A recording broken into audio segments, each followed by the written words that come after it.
Accessibility is really about giving everyone an equal opportunity to participate. Looking back and growing up, I definitely had a lot of moments where I was left out, I was sidelined, which was really not easy. In my opinion, a disability really doesn't define a person, because someone who uses a wheelchair or has any other disability as always has the same dreams, talents, and ambitions as everyone else. Hi everyone, my name is Ram Patel and I'm going to be a 10th grader this year. I'm around 5'10 and I have black hair and black eyes. I've also got black glasses. I'm wearing a blue button shirt with a dark blue vest as well. I'm starting this podcast out of a deep passion and a pursuit for a more inclusive environment. My goal is to expand students' awareness about different disabilities, equipping us with a more practical knowledge that we can apply in the real world to make a more tangible difference. And that brings me to our guest. I'm sitting down with a nationally recognized accessibility advocate with over 15 years of experience helping organizations embed accessibility into their culture. As someone who's blind himself, he has spent his career turning conversations about inclusion into a real change. And before we get started, if you like helping out your community or you're a accessibility advocate yourself, I kindly ask you to share this with other people and spread awareness to everyone around you. If you want more of this content, go ahead and hit that subscribe button. But without any further delay, let's step right into it. So, Mr. Santosh, tell me a little bit about yourself. Sure, Ed. I'm Santosh Ali. I live in Arkansas with my wife and two wonderful kids. I always enjoy simple things in my life, like I likes to do swimming and cycling and being outdoor, meeting new people, and giving back to my community whenever I can. Apart from this, I am also a accessibility advocate, and I'm deeply passionate about my physical accessibility, digital accessibility, and inclusive design. I always enjoyed helping people and teams who build accessibility products and help them test their products and share their feedback and learn from each other. That's an important trait to have being an accessibility advocate in the society, especially now. But could you tell me a little bit about your disability just for our audience to understand it from your perspective? Sure, Ryan. So I had polio when I was a young child. So basically, it affects the nerves and muscles that controls the legs. Basically, my both legs are paralyzed, and I use wheelchair for my daily mobility. So I used a bit of orthotics in the past with crutches and everything, but somehow that did not work well for me. To keep longevity of my body and life, I shifted more aligned towards wheelchair. So basically, that's the medical side of it. But here's what actually happens in my day-to-day life. Most people usually think that having wheelchairs, they do not live their life independently. But in my case, I'm fortunate enough to drive my car with hand controls, to run my errands, and to help my kids drop off at the school and pick them up from sports. So it's been great for me so far. And apart from this, I work as an engineer and I raise my own family. I participate in adaptive sports to keep myself active and fit. So that way I am being helpful to myself as well as for my family as a good family member over there. And these the wheelchair doesn't really limits me in any way, but it actually gives me a freedom and more independence. Thank you, Mr. Santosh, for sharing a little bit about your disability. But now I'm curious, looking back at when you were first navigating the world with the wheelchair as a kid, there might have been a couple of standout memories, whether it was positive where people were helping you, or negative where people were leaving you out or making fun of you. What is one memory that's kind of shaped the way you are today and kind of impacted your character? Sure, Ryan, definitely. So looking back and growing up, I definitely had a lot of moments where I was left out, I was sidelined, which was really not easy. And my parents, always believed in that I should focus more on my abilities, where I can focus more on education and building my character and having a positive attitude. That actually really helped me to think what I can do instead of what I cannot do it. So those lessons really helped me build a lot of resilience, and those are the lessons that helped me shape whom am I today. And looking back, these perspectives also helped me open a lot of doors in terms of why me, then how can I accomplish this differently. So that perspective definitely changed and opened a lot of doors that what I imagined really. So you're saying that your friends left you out. I'm curious, at that time, did they know anything about inclusion or accessibility, anything along those lines? So definitely they don't have any prior understanding or awareness around it, in a way that they were also put into a difficult situation, as it is introducing a new thing for them. So then, what would be your advice to students in school who don't know anything about accessibility or helping students with disabilities? Sure, that's a good question.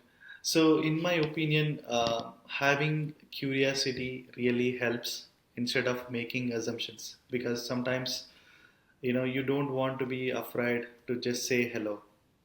In my opinion, a disability really doesn't define a person, because someone who uses a wheelchair or has any other disability as always has the same dreams, talents, and ambitions as everyone else.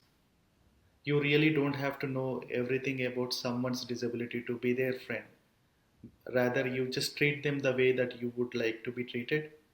And if you're really unsure whether somebody really need help or assistance, just politely ask instead of assuming. I truly believe that inclusion really starts with kindness. Sometimes the greatest form of inclusion is just simply making someone feel that they really belong, seen, and encouraged. So, how'd you go around that? Would you introduce a curriculum, maybe a club, maybe give students a perspective from a kid with a disability to shift their mindset and understand what the disability means? How'd you go around that? Sure. So having a curriculum around accessibility is always helpful. It's like a place they can really learn about it.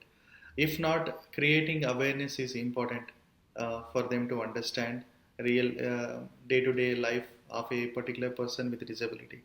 So having them take some field trips to a local areas where they can be introduced with people with disabilities, and also learn how do we learn about disability etiquette so that we treat the people the way we wanted to treat with respect and kindness. So I think those will definitely help students at a beginner stage. Mr. Santosh, I've heard the accessibility term over and over again in this conversation, and it seems like accessibility has a lot of meaning into it. So I'm wondering, what is your definition of accessibility? Sure, Ryan. That's really good to find different meanings for accessibility from everybody's perspective. But to me, actually, accessibility really means independence and equal opportunity, because the freedom to go somewhere without wondering whether I'll be able to get inside, or visit a park with my kids, or at least go to a restaurant and travel with any other unnecessary obstacles. For example, if you look at a ramp or a website that works with a screen reader, or a captions on a video, or a software that is really not easy to navigate without a keyboard, accessibility is really about giving everyone an equal opportunity to participate. In my opinion, good accessibility benefits everyone, not just people with disabilities. Let's think about curb ramps. They really help wheelchair users, but also parents with strollers and travelers with luggage and any other person who is taking a evening walk, crossing from one street to other street.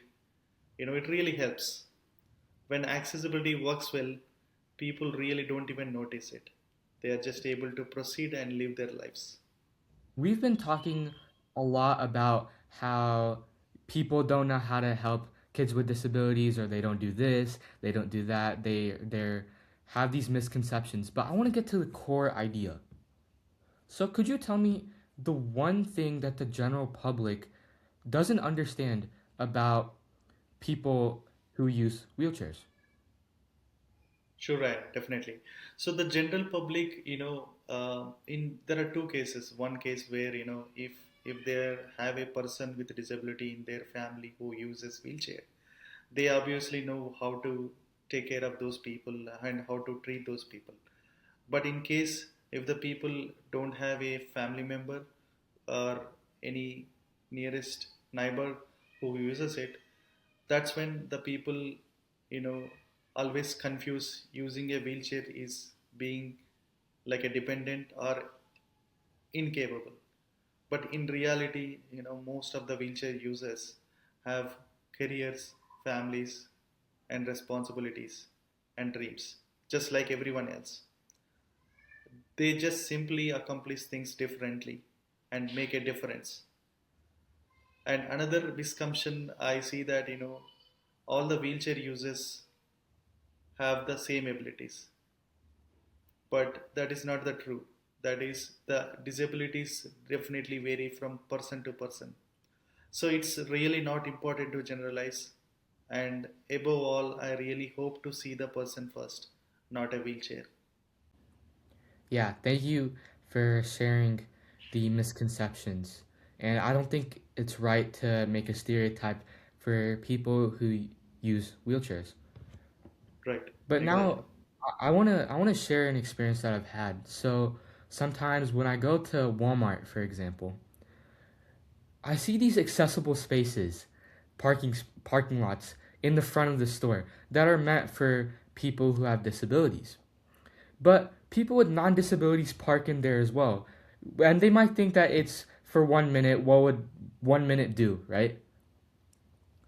But it creates this sort of barrier or gap um, that is not helpful for people who use wheelchairs. And so, what is one barrier or inconvenience that you faced? Uh, if you could find it from anywhere. Sure, Ryan. So, Ryan, over the time, I developed uh, an attitude where I always look at how I can overcome the barrier and how I can be fine with these barriers. Um, so, but however, when I do my cycling, sometimes I see that some sidewalks are suddenly ends and there is a curb ramp missing.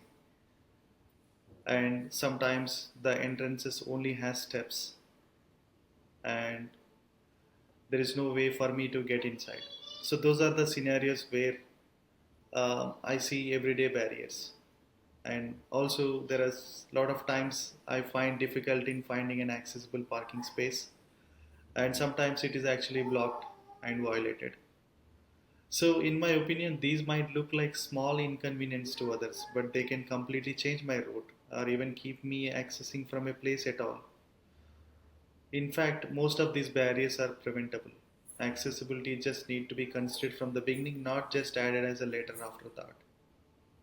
We've been talking about the negative aspects about the general public and how they're holding stereotypes and they're making fun of kids with disabilities. But our audience wants to know the positive perspective of it. So let's say if someone wanted to help a guy with a mobility disability, what are the first couple of steps that they should take um, to make the situation less awkward and more inclusive? Sure, this is a great question, and this is something that I face almost every day. So, in my opinion, let's start simple. Please ask before helping.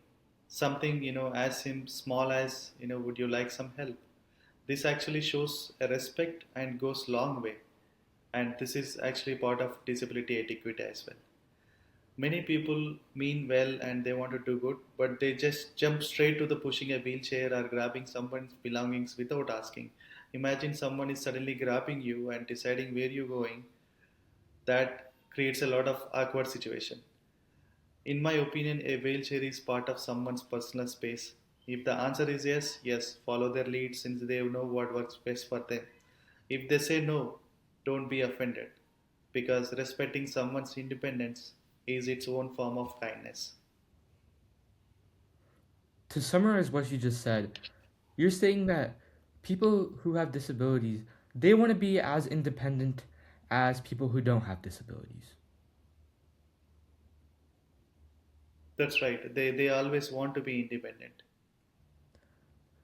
And there's a lot of people, out there in the world who understand this kind of situation. And they're doing a lot of things to help, right? They're creating these cool technologies, pieces of device, maybe smart wheelchairs, GPS, and more. And I'm sure that you've probably heard of some of these devices as well. And so, could you share a couple of them to our audience? Maybe something that you've used personally, or maybe you've seen somebody else use that you think is just really cool. Sure. So, like advances in every field, there are so much advances in the wheelchair industry too, and especially in assistive technology areas. So, I definitely used a lot of manual wheelchair and rigid wheelchairs, which are actually customized for my body weight and my specifications and my body type. But in general, I've seen a lot of advances where the wheelchairs actually coming up with a smart drive. So basically it's kind of a smart drive that you attach to your wheelchair and you control with a dial. So when you press it, it will actually take you. Instead of you pushing it, it will help you, prolong the wheelchair, and it will rotate your wheels. That's something cool that thing I have recently noticed. And there are a lot of power wheelchairs that has very lightweight, as well as they are actually disassembled and loaded into a car, and then you can attach it back once you're there. So there are a lot of things that are coming very lately. And apart from this technology wise, there are a lot of wheelchairs. There are some companies who build customized wheels, and there is one good company called Spinergy Wheels. So they customize different colors, different shapes of wheels that not just help for regular usage, but also for people who do the adaptive sports in a adaptive wheelchairs. So there are a lot of cool things about it, and a lot of these things are to avoid how they can avoid shoulder injuries and how they can protect their shoulders so that they can prevent injuries in the future, because they have to keep rotating these wheels every time. While I'm excited about these tools, doesn't make more convenient, but they actually create independence and opportunities that actually didn't exist before. So, in my opinion, technology you cannot solve every barrier, but it removes a lot of them, and that is something that I'm genuinely hoping about. And let's say that our audience is interested in trying to find some of these cool technologies. Where would they find it? Would it be in conferences? Would it be in projects? Where would I find such technology? Yes, they definitely find cool technology while other person is using. So the common place is going to accessibility conferences like CSUN or MN Billing.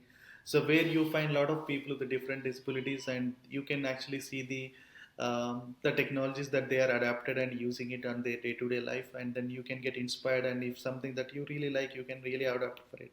Apart from this, for wheelchairs, they have a conference called Abilities Expo.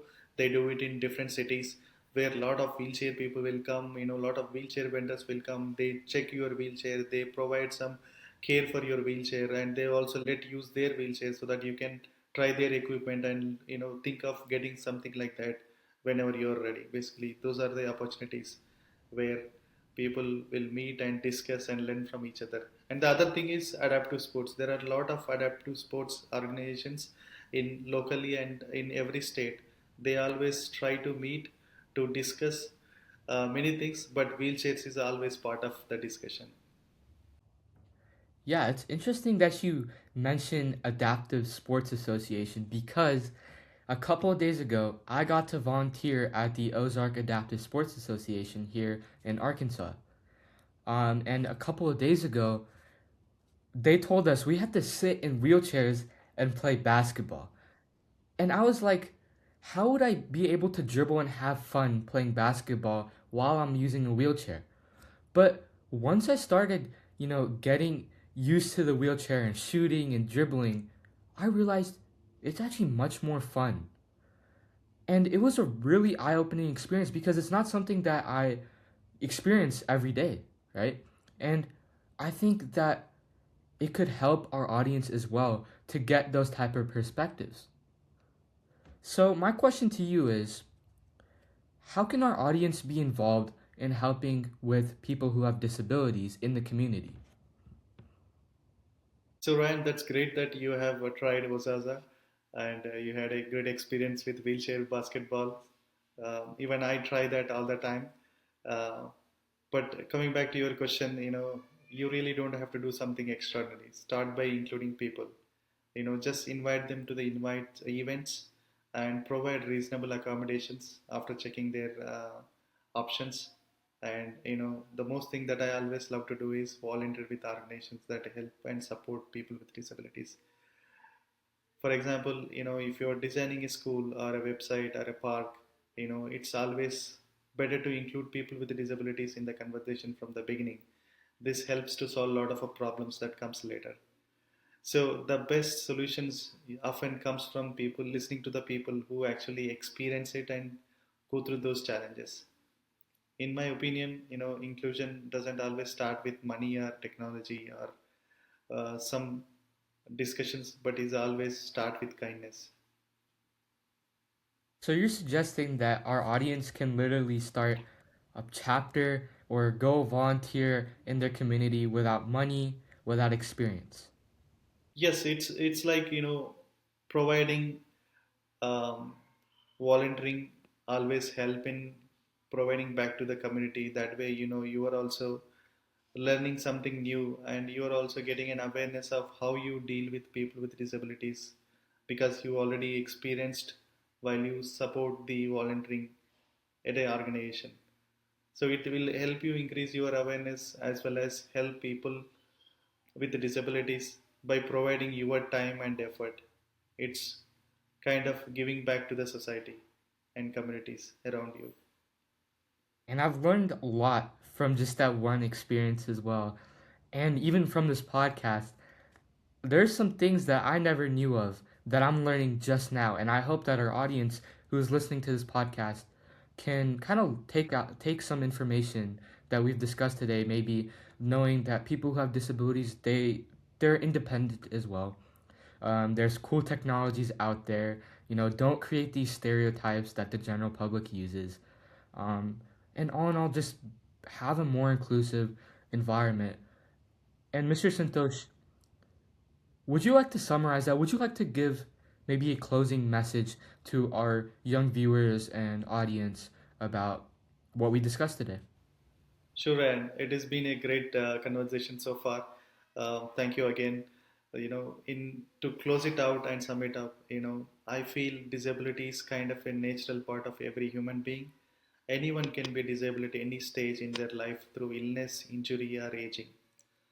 However, when we make our communities, workplaces, schools, and technology accessible, we are not creating a special treatment. Basically, we are creating equal opportunity for everyone to have the accessibility at their place or at their fingertips. And we all face different obstacles in life. Mine just happened to come with wheels. What matters most isn't the obstacle; it's choosing to live life with a purpose. Is what I feel. Well, Mr. Santosh, I thank you for your time and yep.